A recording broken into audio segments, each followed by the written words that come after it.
बिस्मिल्लाहिर्रहमानिर्रहीम। अस्सलाम वालेकुम नाज़रीन, प्रोग्राम में आपका खुश आमदीद है। नाज़रीन किराम, साल 2019 और 5 अगस्त की तारीख जम्मू कश्मीर की पॉलिटिक्स में एक हिस्टोरिकल तब्दीली आई, चेंज आई।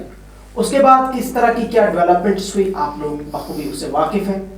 आज हम इस प्रोग्राम में गुफ्तगू करेंगे कि क्या जम्मू कश्मीर में सियासत का जो मिजाज है, क्या ये तब्दील हो चुका है, क्या पॉलिटिकल सिनेरियो में कुछ चेंज आई है और फ्यूचर कैसा है, किस तरीके का पॉलिटिकल जो अब जिस तरीके का सिनेरियो बन चुका है, इसका आगे का फ्यूचर किस तरह हम देख रहे हैं। इस पर आज हम गुफ्तगू करेंगे। 3 हमारे मेहमान हमें ज्वाइन करें। मेरे राइट साइड है खालिद राठौर साहब, जो कि प्रोविंशियल प्रेसिडेंट है यूथ के, अपनी पार्टी जम्मू कश्मीर अपनी पार्टी के। खालिद साहब बहुत बहुत शुक्रिया और खुशामदीद आपका प्रोग्राम में। हमारे आज के दूसरे मेहमान है मेरे लेफ्ट साइड में ज़हूर अहमद मलिक साहब, जो कि ग्लोबल अल हिंद प्रेस के चीफ एडिटर हैं। ज़हूर साहब आपका भी हम प्रोग्राम में शामिल करते हैं, खैर में आपका प्रोग्राम में। और आज के हमारे तीसरे मेहमान हैं शाह तौक़ीर इस्लाम साहब, जो कि हमारे सीनियर सहाफ़ी है, कश्मीर न्यूज़ ब्यूरो के सब एडिटर भी है। तौक़ीर साहब आपका भी ज्वाइन करने के लिए बहुत बहुत शुक्रिया और खुशामदीद प्रोग्राम में। सबसे पहले खालिद साहब, हम आपकी तरफ रुख करते हैं। आप अपनी पार्टी के जो सूबाई सदर है यूथ के, क्या आप समझते हैं कि यहाँ कुछ तब्दीलियाँ आ रही है सियासत में, कैसे आप देखते हैं? देखिए, जहाँ तक आपने बात करी, इससे पहले ही आपने कहा कि 2019 के बाद 5 अगस्त के बाद यहाँ पे पॉलिटिकल सिनेरियो टोटल चेंज हो गया है। तो जहाँ तक आप चेंज की बात करेंगे, मुझे लग रहा है कि कोई चेंज इसमें हो नहीं पा रही है। तो हम कोशिश कर रहे हैं, हमारी जमात, हमारी पार्टी अल्ताफ़ बुखारी साहब की सरबराही में कोशिश कर रही है कि यहाँ पे पॉलिटिकल जो यहाँ पे एक्टिविटीज़ है वो और स्टार्ट हो जाए। यहाँ पे हमें जो हमसे इस टाइप यूनियन टेरिटरी में है, स्टेट को हम वापस गवर्नमेंट ऑफ इंडिया से मांग करते हैं कि हमें स्टेट वापस दी जाए। और यहाँ पे जो रुके पड़े डेवलपमेंटल काम है, अनएम्प्लॉयमेंट है, आर्टिकल 370 के बाद, एब्रोगेशन के बाद यहाँ पे कोविड का मसला हो गया। ऑलरेडी हमें 2014 से अगर हम देखेंगे, पहले सहलाब, फिर उस टाइम पे 2016 का मसला, उसके बाद आर्टिकल का मसला और अनसर्टेनिटी, पॉलिटिकल अनसर्टेनिटी 2014 से ही चल रही है। तो कहीं ना कहीं से हमारे यहाँ पे जो तबके हैं, जैसे बिजनेस है, हमारा टूरिज़्म सेक्टर है, वो कहीं ना कहीं पे इसमें इन्वॉल्व हो गए हैं और उनको रिहेबिलिटेट करने की बड़ी ज़रूरत है। और जहाँ तक आप पॉलिटिकल सिनेरियो की बात कर रहे हैं, वो टोटल चेंज हो गया 2019 के बाद, 5 अगस्त के बाद हो गया। तो हमें कोशिश करनी चाहिए, मैं हर किसी तबके से, हर किसी पॉलिटिकल पार्टी से, हर किसी यहाँ पे जो भी हमारे यहाँ पे जो भी हमारे यहाँ पे बात करने के लिए करते अपने यूथ के लिए है, या यहाँ पे बिजनेसमैन के लिए है, तो टूरिज़्म के लिए है, तो चाहिए कि हमें किसी न किसी तरीके से उनकी आवाज़ बन के बाहर निकले और उनको कुछ हमारे तरीके से या सेंटर के तरफ से कोई ना कोई उनके पास रिहेबिलिटेशन का पैकेज आ जाए और वो भी इन मुसीबत की जो उन्होंने घड़ियाँ देखी है उनसे बाहर आ जाए। जी, खालिद साहब का कहना है कि चेंज आई है पॉलिटिक्स में। ज़हूर साहब, मैं आपसे कमेंट लेना चाहूँगा। जहाँ खालिद राठौर साहब का कहना है कि जी हाँ, तब्दीली आई है, लेकिन अब ये कह रहे हैं कि जो हमें खसारा हुआ है सेंट्रल गवर्नमेंट को चाहिए हमें वहाँ पे कंपनसेट किया जाए, रिहेबिलिटेट किया जाए। मेरा आपको सिंपल सवाल है मेरा आपसे ज़हूर साहब, जिस पर मैं आपसे कमेंट लेना चाहूँगा। क्या आपको लगता है कि 5 अगस्त के बाद की सियासतदान जो यहाँ के हैं, सीनियर है या जूनियर है, कहीं ना कहीं इनका जो स्टेट्स है, इनका जो कद है, मरकजी सरकार ने उसे गिरा दिया है? बहुत बड़ा सवाल फरमाया आपने इमरान भाई। सबसे पहली बात मैं अपनी ये रखूँगा, चूँकि सहाफ़त से जुड़ा हूँ, तो मेरा फ़र्ज़ है कि मैं पहले लोगों को समझा दूँ कि the word politics, what is the meaning of politics? Exact meaning of politics. The word politics has been derived from a Greek word, from politica. Politica का मतलब है the affair of people, for the betterment of the affair of people and enhancement, किसके लिए? ये लोगों की भलाई के लिए। लेकिन अगर आप कश्मीर की बात करेंगे तो पॉलिटिक्स का मतलब तो हमारे नेताओं को पता ही नहीं। चाहे वो एनसी का कोई लीडर हो, चाहे वो पीडीपी का लीडर हो, चाहे कांग्रेस का लीडर हो, मैं किसी का सपोर्टर नहीं हूँ। मैं I am a supporter of humanity and I have been a supporter of humanity from the birth and I will be supporter of the humanity till death. कुल नफ्सुन ज़ाइक़तुल मौत, मरना तो हर एक को है, चाहे 1 रुपये की गोली हो चाहे 10 रुपये की गोली हो, लेकिन अपनी हक की बात रख के मरूं तो शायद सही जगह पे जाऊं। देखिए मेरे भाई, पॉलिटिक्स मीन्स पावर शेयरिंग, लेकिन पावर शेयरिंग है किसके लिए? It is just for the people of the society. आप मुझे बताइए किस पॉलिटिकल पार्टी ने अभी तक कश्मीर के मसले को समझा बुनियादी तौर पर? 1947 ऑनवर्ड्स जो भी यहाँ पे मसले हुए, मसले तो ये हुए कि एक टुकड़ा आज़ाद कश्मीर बना दिया गया, एक टुकड़ा कश्मीर बना दिया गया, एक टुकड़े पे उनका राज है, एक टुकड़े पे इनका राज है, ऊपर से हमारे पॉलिटिशियंस हाथ में हाथ मिलाए अपनी सरकार चमका रहे। नाउ द क्वेश्चन इज, जैसा आपने सवाल पूछा, पोस्ट एब्रोगेशन 370 एंड 35A क्या बेटरमेंट हुई? क्या बेटरमेंट हुई? क्या इनका कद गिर गया? क्या सरकार मैं इसी के स्टेट्स है वो गिरा दिया? इसी के ज़िमन में मैं आपसे सवाल का जवाब दूंगा इसका। First thing first is 370 was abrogated illegally. मैं इसे इलीगली कहूँगा because the people of the state were not taken into the consideration at all, first thing.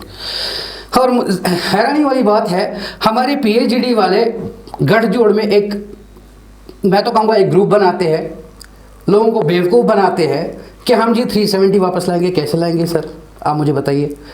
Parliament में तो राज बीजेपी का है, मेजॉरिटी तो बीजेपी की है, कांग्रेस तो वॉश आउट हो चुकी है, तो ये DDC कैंडिडेट्स कहाँ से लाएंगे? आप मुझे ज़रा समझाइए।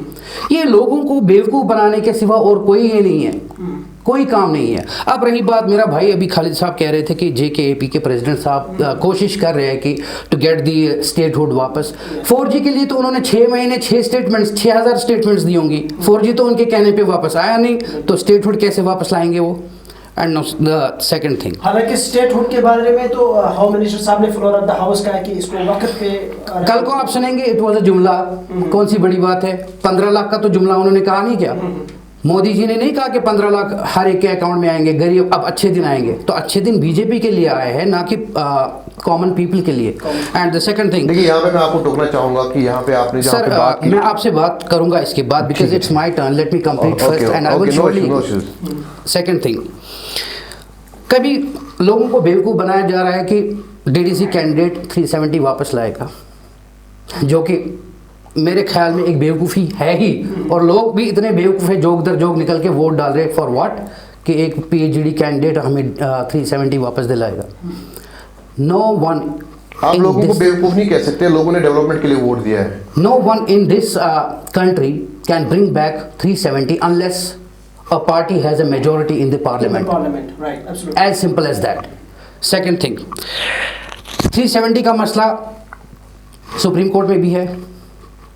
5 अगस्त से अभी तक 1.5 साल से भी ज़्यादा हो चुका है, और वो सुप्रीम कोर्ट के दरवाजे के वो क्लर्क के पास वो फाइल पड़ी हुई है। जब तक मोदी साहब उनको कहेंगे कि नहीं आगे बढ़ाइए, तब तक वो बढ़ेगी नहीं। So who is ruling the supreme court in reality?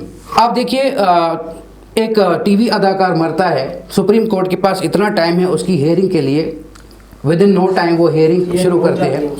And 370 से जो कश्मीरियों का सर काटा गया, अभी तक उनके लिए ये टाइम नहीं है कि इन लोगों के लिए क्या भलाई है, क्या करें हम इनके लिए। मैं आपको यहाँ पे रोकना चाहूँगा, तौकीर साहब मैं आपसे कमेंट लेना चाहूँगा।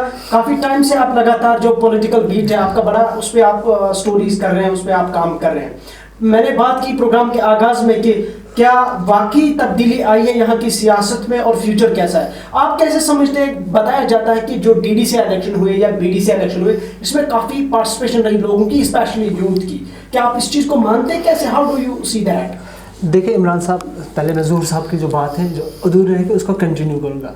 मैं अपनी पार्टी के यहाँ पे लीडर हैं, यहाँ पे इनसे ही मैं बोलूँगा। इनके जो सरबराह है अल्ताफ़ बुखारी साहब, वो आते हैं एक बयान देते हैं, जो कश्मीर की ज़मीन है, आइडेंटिटी है, जॉब उनको हम सिक्योर करेंगे। हमने होम मिनिस्टर साहब से बात की, लेकिन उसके बाद क्या आता है ऑर्डर, वो आपको भी पता है, हमें भी पता है, और खालिद साहब को भी पता है। यानी कि कहीं ना कहीं इनको भी धोखे में रखा जा रहा है। हम आपको देंगे, लेकिन उनको जो करना है था वो अपने तरीके से करते हैं। इस चीज़ को खालिद साहब भी मानेंगे। रही आपकी बात DDC इलेक्शंस की बात की, हमें पहले ये देखना, पार्टिसिपेशन तो हमने देखी है इसमें, लेकिन उनके जब वो कामयाब होकर सामने आ गए, उनके पास पावर क्या है, ये एक सवाल निशान है। अभी तक डिसाइड नहीं हुआ उनके पास कौन से पावर होंगे, क्या ये करेंगे। चेयरमैन तो बने हैं लेकिन पावर्स कहाँ है आप यहाँ पे, इस चीज़ को भी आप देखिए ना। लेकिन मेरे ख्याल से एक धोखा हमें दे रहे हैं, हम पॉलिटिकल प्रोसेस तो स्टार्ट कर रहे हैं लेकिन उनके बिना पावर के उनके सामने खड़ा कर दिया, किस लिए? क्या हम यूँ ऐसे तौके साहब इसको कहे कि जो मरकजी सरकार जो ये दावा कर रही है कि जी हाँ पॉलिटिकल डेवलपमेंट्स हुई, बीडीसी हुए, डीडीसी हुए, या यहाँ पे जो अर्बन लोकल बॉडीज जैसे जिस तरह के इलेक्शंस हुए, लेकिन आपका कहना है कि बीडीसी डीडीसी वालों को पावर्स नहीं है, इसका मतलब ये धोखा है? ये धोखा है, सिंपल सा धोखा है, सामने उनको खड़ा करके रखा। I would like to comment on this. मैंने काफ़ी रिपोर्टिंग की है जब ये डीडीसी इलेक्शंस हुए थे, and I have seen people बहुत ज़्यादा बाहर आए घरों से वोट डालने के लिए, not for the development only, but the main motive was कि हम 370 वापस ला रहे हैं। And we have complete visual records with me कि जो लोग वोट देने आए उनसे पूछा जाए कि साहब आप वोट डालने क्यों आए? हमें तो 370 वापस लाना है इसलिए हम वोट डालने हैं। The question remains the same. Development कहीं पे भी नहीं हुई है। आप चाहे तो मैं आपके सामने प्रूफ रखूं, हर एक डिस्ट्रिक्ट हर एक गांव में घूम के आया हूं। Back to village 1 2 3 is a complete ये फेलियर। पूरे डिस्ट्रिक्ट के गांवों की बात नहीं है, अपने श्रीनगर सिटी की अगर मैं बात हर करें, यहाँ पे भी डेवलपमेंट नहीं है। हर एक जगह की बात कर रहा हूं मेरे भाई की डेवलपमेंट कहीं पे भी नहीं हुई है। Development is on the words, on the papers only and utter words, nothing else. और रही बात अगर आपको हकीकत में लोगों की पेन है, दर्द है कि कुछ हुआ है कश्मीरियों के साथ गलत, तो आपके इस्तीफे कहाँ हैं फारूक साहब? महबूबा जी आपका इस्तीफा कहाँ है? आप मुझे बताइए ना। मैं मानूँ ना कि जब ये इस्तीफा देते 370 हटती दूसरे दिन इस्तीफा देते तो it would have been a political revolution. Exactly ज़ूर साहब और तौकीर साहब, आपकी बातों में एक अच्छी एक बेहतरीन नुकता निकला, स्पेशली तौकीर साहब, जो आपने कहा कि पावर्स नहीं है, धोखा है लोगों के साथ। बिल्कुल। Do you agree Khalid Rathore साहब के इलेक्शन हुए, नुमाइंदे भी चुने गए, लेकिन पावर नहीं है? दैट मीन्स कि मरकजी सरकार आप जैसे पॉलिटिशियंस को, यहाँ की पॉलिटिकल पार्टीज के लीडर्स को या आप लोगों को आपके साथ धोखा कर रही है। देखिए मैं किसी पॉइंट्स पे इनके साथ एग्री हूँ, and I just want to add some more points जो इनने कहा है कि जहाँ तक हम पहले हमें समझने की कोशिश करनी चाहिए। और मैं आप लोगों से, आप अल्हम्दुलिल्लाह आप हमारी यूथ है और जर्नलिज्म के साथ आप वाबस्ता है, तो हमारी कोशिश यही रहनी चाहिए कि हम लोगों को, जो लोग पिस रहे हैं, मुसीबत के आलम में हैं, कि हम कहीं ना कहीं से इनको सच की आवाज़ हम बता दें। हम ये काम घर में बैठ के नहीं कर सकते हैं, हमें बाहर निकलना है और लोगों के सामने सच्चाई को लाना है। पहले मैं बात बता दूंगा आपको कि हमारे कंसेप्ट में मेरे भाई ने इस टाइम पे एक बात करी कि कहा कि लोगों ने भी किसी हद तक 370 को वोट डालने की वोट डाले और 370 को वापस लाने की कोशिश की अपने वोट से। तो मैं पॉलिटिकल पार्टीज़ की बात, हम अपार्ट फ्रॉम पॉलिटिकल पार्टीज़, ये मेरा एक हक बनता है, ये आपका हक बनता है, ये आपका हक बनता है कि हम सब का हक बनता है कि मिलजुल के हम लोगों को सच्चाई बता दें।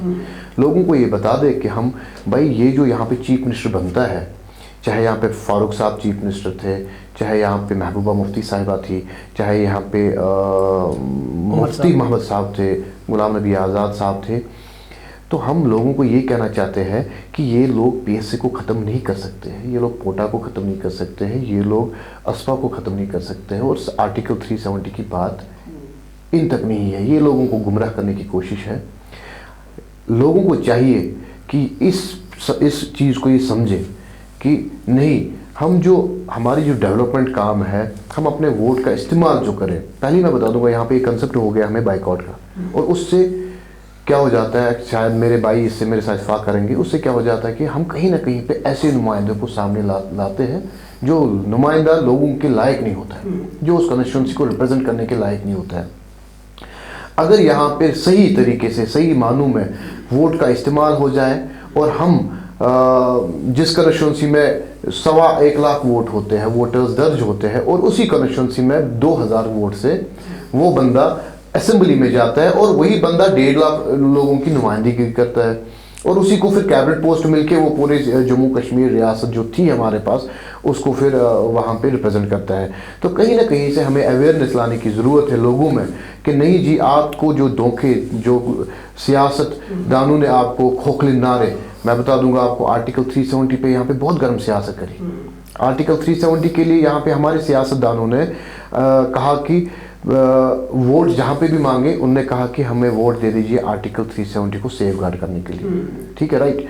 मेरे भाई ने अच्छी बात करी कि इसमें फिर people's alliance for Gupkar declaration जो उनका ग्रुप बना, पीपल्स अलायंस जो बना फिर उनका, तो उन्होंने फिर अपनी, अब ये देखिए हैरत की बात ये है, जो कल तक बात कर रहे थे कि हमें आप आगे लाओ, हम आपको आर्टिकल 370 जो हमारा तशख्खुस था, हमारी पहचान थी, हमारी आइडेंटिटी थी, हम उसको बचाएंगे, और लोगों ने उम्र भर उनको एतमाद दे दिया।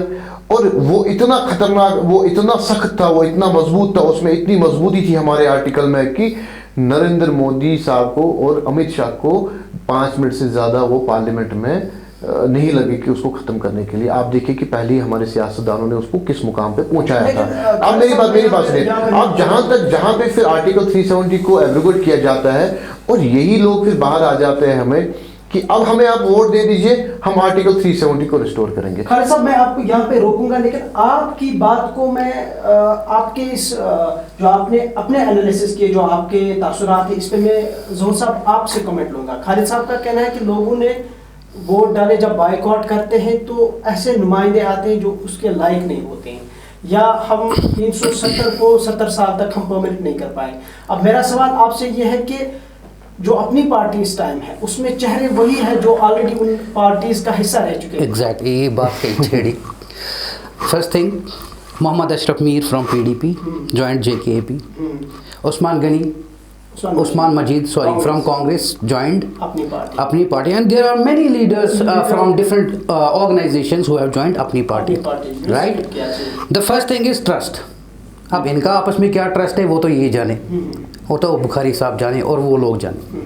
बट लेट मी कोट, मैं रहूं या नहीं रहूं, these political parties have nothing to do with the feeling of the people, as simple as that.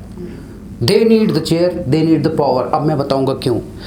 सबसे पहले जब एक एमएलए बनता है इससे हल्फ लिया जाता है भाई मेरे, and I will abide by the constitution of India, तो उसके बाद ये क्या करेगा मुझे बताइए आप, लोगों को बेवकूफ़ बनाने की सिवा।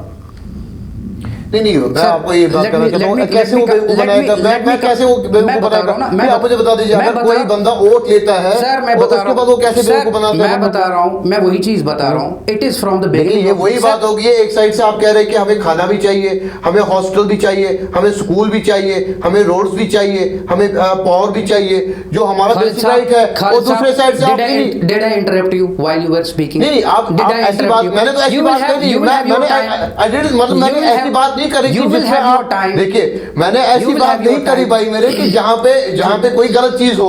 आप कोट कर रहे हैं ऐसी बातें, आप पॉलिटिकल पार्टीज को जो मेन स्ट्रीम के लीडर्स हैं, हर किसी को आप एक ही तराजू में नहीं तोल सकते। मैंने एक तराजू में नहीं तोला, but I am giving you the right figure, right thing, but you are not able to understand it. Let me make it clear once. आप एमएलए बनते हैं, आप एक ओथ लेते हैं, you will not go beyond this constitution, ठीक है? तो आप मुझे बताइए, when abrogation was done and it's a part of constitution, it was done by the parliament, how are you making people fool asking for the vote for development as well as for bringing back the article 370? तो ये बेवकूफ़ नहीं बना रहे आप। second thing, Bukhari साहब का एक कारखाना 2000 करोड़ रुपए का, it's not a personal attack please, Hyderabad में, और यहाँ पे अनएम्प्लॉयमेंट की बात कर रहे हो आप, ठीक है? I have no personal bias with any political party, मैंने पहले भी कहा, but I have a right to quote कि बाहर क्या चल रहा है और अंदर क्या चल रहा है। You have a different attitude once you move to Delhi, and you have another behaviour once you come back to Srinagar, and it's not for the first time. ये शेख अब्दुल्ला साहब से चलता आ रहा है। जो आर्टिकल 370 है, it was nothing, it was a trunk with a lock, इसमें अंदर कुछ नहीं था। 70 साल में कांग्रेस ने इसे रस्ट किया हुआ था, इट वॉज एब्रोगेटेड ऑटोमेटिकली, बस अब क्रेडिट बीजेपी ने लिया है और कोई बात नहीं है। आप मुझे बताइए 370 में कौन कौन सी चीज़ थी हमें यहाँ पे? 3 चीज़ें थी जो हमने इंडिया से एग्रीमेंट किया था, these 3 things, one was the airport, right, the other was the telegraph, and right, third was the communication। यही 3 चीज़ें थी ना आर्टिकल 370 में, जिसपे इंडिया का कंट्रोल होगा। And tell me, which passport do you have? prior to the abrogation of 370. बरकत juice sir मेरी बात का जवाब दीजिए आप. Which passport, which identity card? आपका जोर साहब, आप थोड़ा सा हम टॉपिक से शायद हट रहे हैं. हम असल में गुफ्तगू आज करें कि क्या सियासी तब्दीलियाँ, क्या इसका नेचर जो है वो चेंज हो चुका है. तौकीर साहब आपसे मैं कमेंट लेना चाहूँगा, आप कैसे देखते हैं as a youth, as a journalist या एज ए पॉलिटिकल कमेंटेटर, काफ़ी टाइम से आप इस पर गुफ्तगू करते हैं. आपको लगता है कि मेन स्ट्रीम पॉलिटिक्स का जो स्कोप है वो कश्मीर में अब 5 अगस्त 2019 के बाद वो अब ख़त्म हो रहा है? कैसे लग रहा है, क्या लग रहा है आपको? बिल्कुल आप इमरान साहब सही कह रहे हैं. जो मेन स्ट्रीम थी, एक चौरन था इनका, एक ऊंचा कद था, लेकिन जब आर्टिकल 370 हटाया गया, अब हम देखते हैं जो मेन स्ट्रीम जो कल तक हिंदुस्तान के गीत गाते थे, हम हिंदुस्तानी यहाँ, उनको उठा के जेलों में डाल दिया गया. रीज़न क्या था? आर्टिकल 370 ख़त्म हो गया. उनके पास जो है, इनको 70 सालों में जो घोटाला किया उनको उठा के डाल दिया. रीज़न यही दिया गया ना. लेकिन असल में इनका क्या था, इनका जो मोरल था वो उनको डाउन कर दिया गया था. आपकी तो हिंदुस्तान को, आपकी कोई हैसियत ही नहीं है, आपको हम बंद कर रहे हैं, आप हो कौन? बिल्कुल जो कल तक हिंदुस्तान, आपने शायद आपको जाना है आर्टिकल 370 से पहले महबूबा मुफ्ती जी का बयान आता है, अगर आर्टिकल 370 यहाँ से हटाया गया, कश्मीर में कोई हिंदुस्तान का झंडा नहीं. I would like to add one more thing. यहाँ पे खाली महबूबा मुफ्ती की बात नहीं करूँगा, मैं बीजेपी लीडर हिना भट्ट जी की बात करूँगा, जिन्होंने कहा था कि इफ़ आर्टिकल 370 इज टच्ड, वो तो गन उठा लेंगी.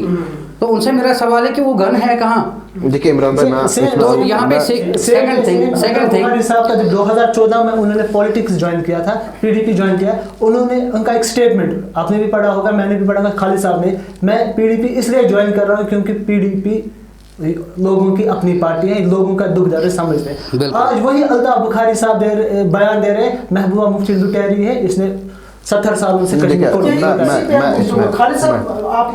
बिल्कुल इस चीज़ में आपको ये चीज़ क्लियर करना चाहता हूँ कि कैसे क्या हो जाता है. पहले मेरे भाइयों से मैं पहले ये बात बता दूंगा कि देखिए जो आज का टॉपिक है हम इस पे बात करेंगे क्योंकि टाइम में मखसूस होता है और हमारी बात का भी कोई आगे असर हो और कोई मैसेज पहुंच जाए लोगों पे. देखिए द थिंग इज़ कि article 370 abrogate after the abrogation of article 370 हमारा क्या हो जाता है कि हमारी अब प्रैक्टिकल चीज़ों पे हमारी सियासत होनी चाहिए और जिन चीज़ों ने जिन सियासतदानों ने यहाँ पे हॉलो स्लोगन्स पे यहाँ पे वोट लिए या लोगों को बेवकूफ़ बनाया, हमारी कोशिश रहनी चाहिए कि हम किसी ना किसी तरीके को उसको तोड़ करें क्योंकि आने वाली जनरेशन जो है वो हमें याद रखे. पहली बात, आर्टिकल 370 को रिस्टोर अगर करना है, ये हमें पार्लियामेंट के बगैर कोई नहीं कर सकता है. और हमारे 3 अगर हम मिला के चले 5 हमारे टोटल पार्लियामेंट के मेंबर्स हैं, तो उनकी बस की बात है नहीं. को हम भूल जाना चाहिए कि हमें उन ऐवानों से उम्मीदें रखना जिन ऐवानों ने हमें गैर जमहूरी तरीके से हमारे हकूक़ जो है हमारे छीन लिए.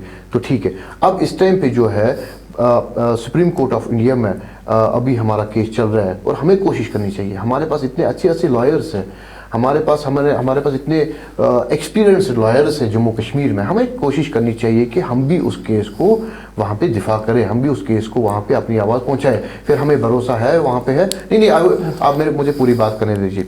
अब जहाँ तक हमें अब ये 2 चीज़ें चलो ठीक है रखिए साइड में रखिए, हम इन चीज़ों के लिए लड़ेंगे और अपने हकूक़ की बात हम करेंगे.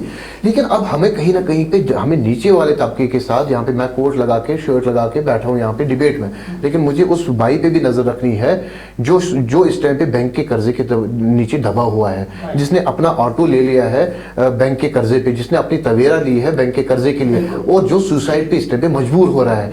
तो हमें उस तबके की बात करनी चाहिए, हमें उस तबके की बात करनी चाहिए जो शिकारा वाला, जो ऑटो वाला, जो बिजनेसमैन यहाँ पे, जो छोटे छोटे दुकानदार हैं यहाँ पे, जो बैंक के जो इफेक्ट हो गया, हमें उनकी आवाज़ बननी चाहिए और हमें ये कोशिश करनी चाहिए कि अब इनके साथ जज्बाती सियासत ना हो. और उसी लिए हमारी सियासत जो है जम्मू कश्मीर अपनी पार्टी, नो डाउट हमें इसमें जो मैक्सिमम मेजॉरिटी जो है वो बाकी पार्टी से आई हुई है. और जहाँ तक अल्ताफ बुखारी साहब की बात करें, हम वो 2014 में सियासत में आ गए और उनका जो क्लियरली रहा है कि उन्हें मुफ्ती साहब के साथ party Jammu Kashmir peoples democratic party led by Mufti Mohammad Sayeed उस टाइम पे ज्वाइन कर ली थी. और आपने देखा होगा कि पहले जब मैंडेट वहाँ पे जम्मू में 25 सीटें जो है बीजेपी को लाई, कल मैं एक डिबेट में था, मुझे कहा गया कि आप मुझे बता दीजिए कि क्या बीजेपी ने अपने लोगों के साथ धोखा किया? हम शायद यहाँ पे उस रीजन से बिलोंग करते हैं जिसको सबसे ज्यादा दर्द है आर्टिकल 370 से। ये दर्द मुझे भी है, ये दर्द आपको भी है, ये दर्द मेरे भाई को भी है। और मैंने उस डिबेट में कहा कि मुझे नहीं लग रहा है कि बीजेपी ने अपने लोगों के साथ धोखा किया। उन्होंने जो मैंडेट जम्मू से ले लिया, जिन्होंने उनको वोट डाले, उनके मैनिफेस्टो को पढ़ के डाल दिया और उनके मैनिफेस्टो में लिखा था कि हम आर्टिकल 370 को खत्म करेंगे। तो उन्होंने वोट किस बेस पे लिया था? उसी बेस पे। और यहाँ पे हमारे सियासतदानों ने वोट लिया था उस टाइम पे, पीपल्स डेमोक्रेटिक पार्टी जो सिंगल लार्जेस्ट पार्टी उभर के आ गई उस टाइम पे, उन्होंने वोट किस बात पे ले लिया कि हम आर्टिकल 370 को डिफेंड करेंगे और उसको बचाएंगे। अब देखिए, अब मुझे अभी और सवाल जो पूछेंगे मैं उसका यहीं से बता दूंगा कि अल्ताफ बुखारी साहब was the part of that government जो उस टाइम पे बनी। ठीक है, आप देखिए कि मुफ्ती मोहम्मद सईद साहब ने जो उस टाइम पे बता दिया कि हम कुछ एग्रीमेंट करेंगे पीपल्स डेमोक्रेटिक पार्टी और बीजेपी में, हम कुछ नाम भी दिया था उन्होंने उसका, तो उसमें इन्होंने कुछ शर्तें रखी थी उसमें कि हम ये करेंगे, जिसमें वो फिर नाकाम हो गए। ठीक है। और दरअसल हम किसी हमारा मकसद नहीं। इमरान साहब, मैं एक मिनट खालिद साहब से एक क्वेश्चन पूछना चाहूँगा। एजेंडा ऑफ अलायंस की आपने बात की, लेकिन जब अल्ताफ बुखारी साहब को पता चला पीडीपी में गड़बड़ है, वो उस एजेंडे ऑफ अलायंस पे खरी नहीं उतर रहे। जी एग्जैक्टली, देखिए क्या हो गया एग्जैक्टली, मैं आपको I just want to clear this.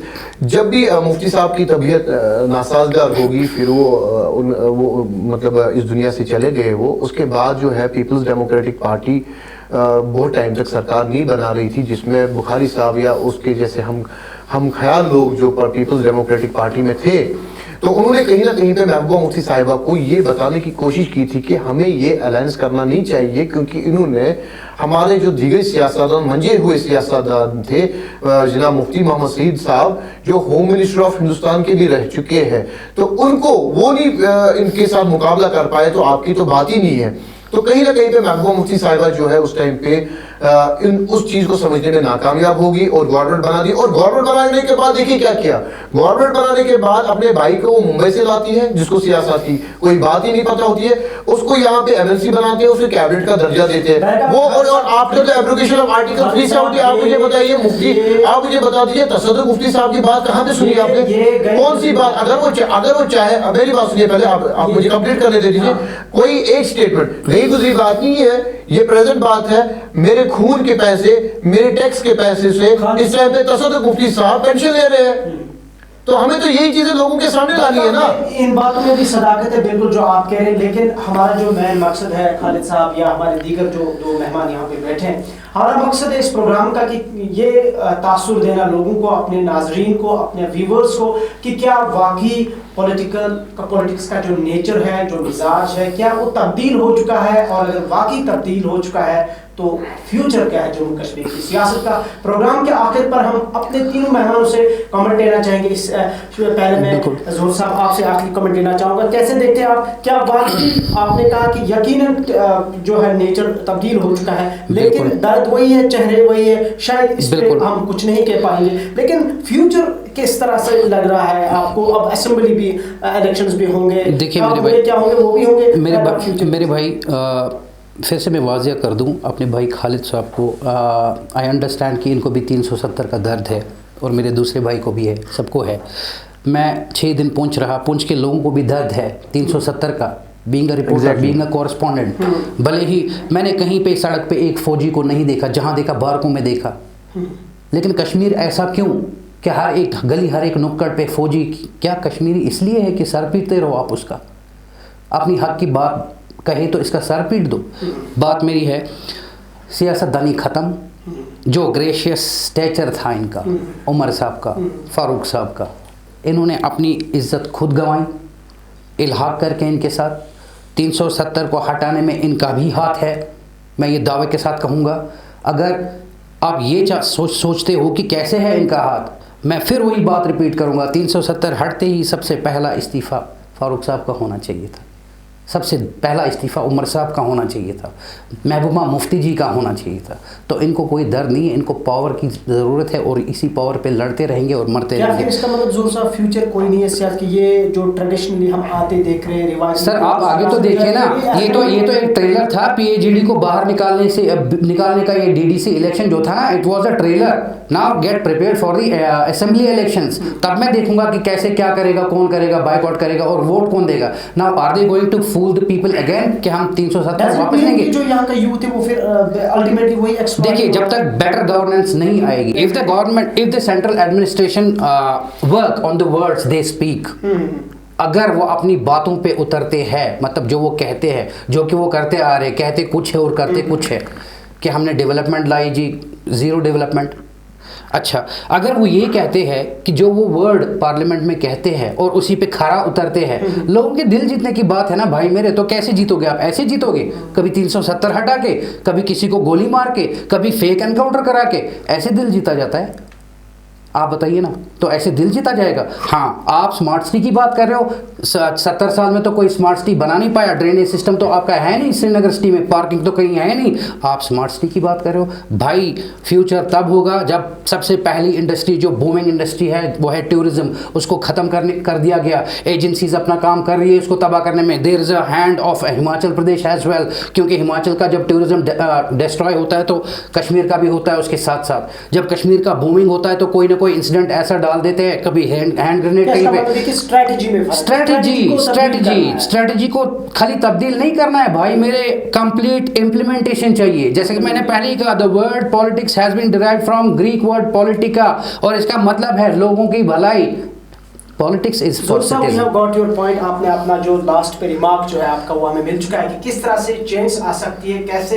और ये भी कहूँ इमरान भाई, जब तक ये सिस्टम चेंज नहीं होगा ना, जब तक एक इंसान के दिल में दर्द नहीं होगी ना दूसरे भाई के लिए, तब तक हम सफ़र करते रहेंगे और ऐसे ही करते आ रहे हैं और करते रहेंगे। ये साहब का कहना है स्ट्रेटजी, बल्कि स्ट्रेटजी में ही फर्क नहीं बल्कि इम्प्लीमेंटेशन की जरूरत है। तो साहब योर लास्ट रिमार्क। मैं एक शेर बोलना चाहूँगा, अभी तो इब्तिदाई इश्क है, रोता है क्या आगे आगे देखिए होता है क्या। बिल्कुल इमरान साहब, जो पॉलिटिकल है चेंज लाने की ज़रूरत है।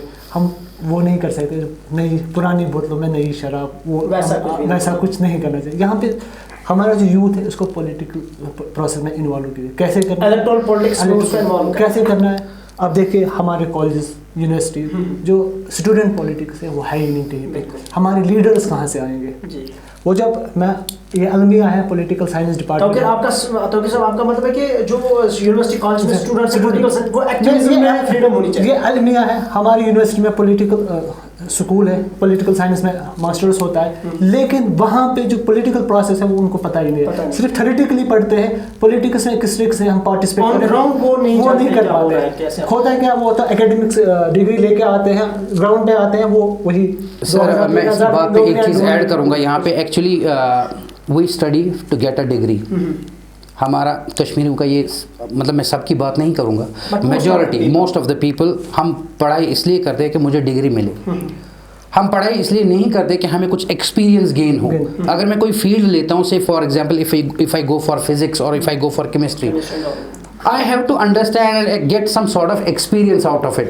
मैं अगर इसलिए करूँ कि मैं पढ़ाई करूँ और डिग्री लूँ, मेरे कहने का मतलब है अगर हम देखेंगे Exactly. यहाँ पे जो पॉलिटिकल स्टूडेंट पॉलिटिक्स है वो है ही नहीं कहीं। हमारे लीडर्स कहाँ से आएंगे? आप देखेंगे इस वक्त पूरे हिंदुस्तान में कन्हैया कुमार एक चेहरा बन चुका है, वो कहाँ से आए? स्टूडेंट पॉलिटिक्स से। स्टूडेंट, लेकिन अगर कश्मीर में हम देखेंगे स्टूडेंट पॉलिटिक्स है कि आपका मतलब यूनिवर्सिटीज कॉलेजेस में तासुर दे रहा है, रिफॉर्मेशन की जरूरत है, रिफॉर्मेशन की जरूरत है, पॉलिटिकल प्रोसेस आपका भी कमेंट आया आखिर पे। खालिद राठौर साहब आपका हम कमेंट मैं किसी पॉलिटिकल पार्टी या हमारे जो दीगर गेस्ट्स हैं, या इस प्रोग्राम का मकसद नहीं है कि किसी पर्टिकुलर पॉलिटिकल पार्टी को या किसी पॉलिटिशियन को हम टारगेट करें या उस पर हम कमेंट करें। जस्ट हमारा मकसद है क्या कुछ तब्दीलियां हुई, ये कमेंट लेना चाहेंगे आखिर पे।